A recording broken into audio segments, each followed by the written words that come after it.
Benvenuti all'Ippodromo Marco Veggio per questa settima giornata di corse del 2026. Siamo alla prima, è una corsa sicuramente già interessante, una bella moneta, 9.900 euro di montepremi per questo premio VIS.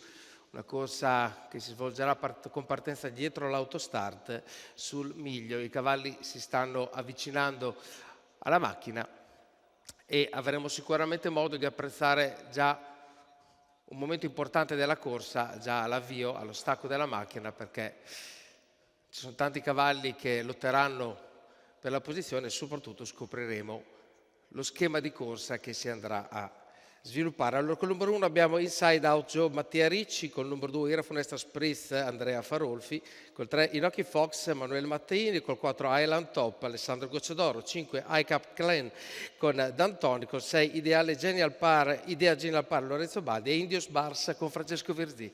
La macchina è sulla retta per lo stacco e si parte in questo momento in 4 allineati, si tira indietro Inside Joe e davanti ci va Ira Funesta Spritz.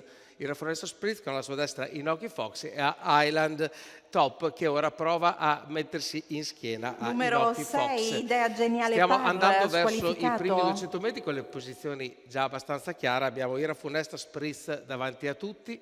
In seconda posizione abbiamo il numero 1 di Inside Out Joe e il primo parziale di 14,3, quindi è stata una partenza svelta e ora ovviamente il ritmo decelererà e infatti abbiamo un secondo parziale molto più lento, siamo al 29,9 a 400 metri con sempre Andrea Farolfi davanti a tutti, davanti a Mattia Ricci, Inside Out Joe e Island Top che veleggia tra la seconda e la terza posizione in questo momento senza chiedere nulla di più al proprio allievo.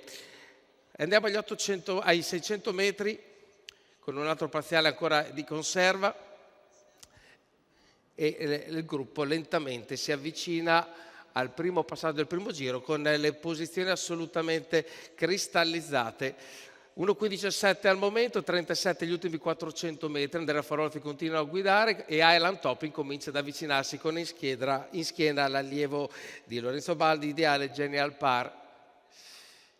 Farolfi supera il primo chilometro, 1,15,7 la media e incomincia ad accelerare, diamo fuoco alle polveri, Island Top rimane di fianco a Inside Out Joe e si avvicina al sediolo del leader quando arriviamo agli ultimi 400 metri di corsa. Andrea Farolfi è ancora stabile e consolidato al comando, si avvicina sempre di più l'allievo di Alessandro Gocciadoro, mentre in terza ruota si apre a ventaglio un terzo concorrente. Entriamo in retta d'arrivo abbiamo Island Top che prova a prevalere, si lancia e sembra superare mentre arriva dall'esterno il numero 5 di iCap Clan e iCap Clan si aggiudica la corsa battendo sul palo l'allievo di Alessandro Gocciadoro, mentre Inside Out Joe arriva per il terzo posto, 1,15,3 per media chilometrica per compiere i 1600 metri di questa corsa. Vediamo che si inserisce all'interno molto bene Inside Out Joe, arriva fortissimo dalle retrovie iCap Clan